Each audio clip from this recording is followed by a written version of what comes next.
ಒಬ್ಬ ಕ್ರಿಕೆಟ್ ಪ್ರೇಮಿಯಾಗಿ ಹಾಗೂ leather ball ಕ್ರಿಕೆಟ್ನ ಒಂದಷ್ಟು ವರ್ಷ ನನ್ನ ಚೈಲ್ಡ್ಹುಡ್ ಡೇಸಲ್ಲಿ ಅಂಡರ್ 14-15 ಅಲ್ಲೆಲ್ಲ ಪ್ರಾಕ್ಟೀಸ್ ಮಾಡಿದ ಎಕ್ಸ್ಪೀರಿಯನ್ಸ್ ಎಲ್ಲ ಇಟ್ಕೊಂಡು ಒಂದು ವಿಷಯ ಇವತ್ತು ನಾನು ಶೇರ್ ಮಾಡಕ್ಕೆ ಇಷ್ಟಪಡ್ತೀನಿ.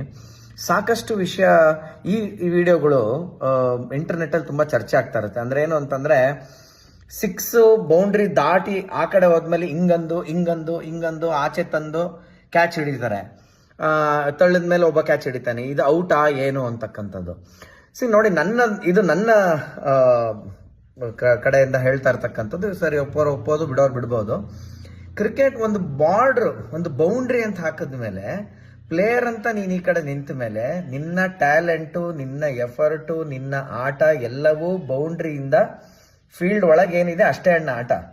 ನೀನ್ ಬೌಂಡ್ರಿ ಆಟ ಆ ಕಡೆ ಹೋಗಿ ಅಲ್ಲಿ ಹಿಂಗ್ ಎಗ್ರಿ ಓಕೆ, ಬಾಲ್ ಕಾಂಟ್ಯಾಕ್ಟ್ ಆಗೋವಾಗ ನನ್ನ ಕಾಲ್ ನೆಲದ ಮೇಲೆ ಕಾಂಟ್ಯಾಕ್ಟ್ ಇಲ್ಲ ಅಂತ ನೀನ್ ಹೇಳಿದ್ರು ನನ್ನ ವಾದ ಏನು ಅಂದ್ರೆ, ಇದನ್ನ ಮಾಡೋದಕ್ಕೆ ನೀನ್ ಯೂಸ್ ಮಾಡ್ತಾ ಇರ್ತಕ್ಕಂಥ ಪೀಸ್ ಆಫ್ ಲ್ಯಾಂಡ್ ಯಾವುದು, ಅದು ಬಾರ್ಡರ್ ಆಚೆ ಇರ್ತಕ್ಕಂಥದ್ದು.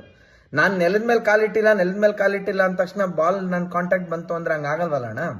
ಈಗ ಇದೇ ಮಾತನ್ನ ಬಾರ್ಡರ್ಗಳಿಗೆ ತಗೋಣ. ನಾನೀಗ ಫ್ಲೈಟ್ ತಗೊಂಡ್ ಬರ್ತಾ ಇದ್ದೀನಿ, ಓಕೆ, ನಾನೇ ನಿಮ್ ನೆಲದ ಮೇಲೆ ಇಳಿದಿಲ್ವಲ್ಲ ಅಂದ ತಕ್ಷಣ ನಮ್ಮ ತಲೆ ಮೇಲೆ ಪಾಕಿಸ್ತಾನ್ ಫ್ಲೈಟ್ ಬಂದ್ರೆ ನಾವು ಬಿಟ್ಬಿಡ್ತೀವ?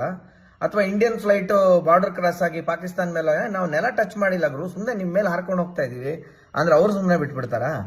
ಹೇಗೆ ಅದು ನಿಷಿದ್ಧವೋ, ನಿನ್ನ ಟ್ಯಾಲೆಂಟ್ ನ ತೋರ್ಸಕ್ಕೆ ಅಥವಾ ನಿನ್ನ ಕ್ಯಾಚ್ ಹಿಡುವ ಪ್ರಯತ್ನಕ್ಕೆ ನೀನು ಆ ಬೌಂಡ್ರಿಯಿಂದ ಆಚೆ ಇರುವ ಲ್ಯಾಂಡ್, ಪೀಸ್ ಆಫ್ ಲ್ಯಾಂಡ್ ನ ನೀನು ಬಳಸ್ಕೊಂತ ಇರೋದು ಕೂಡ ನಿಷಿದ್ಧ.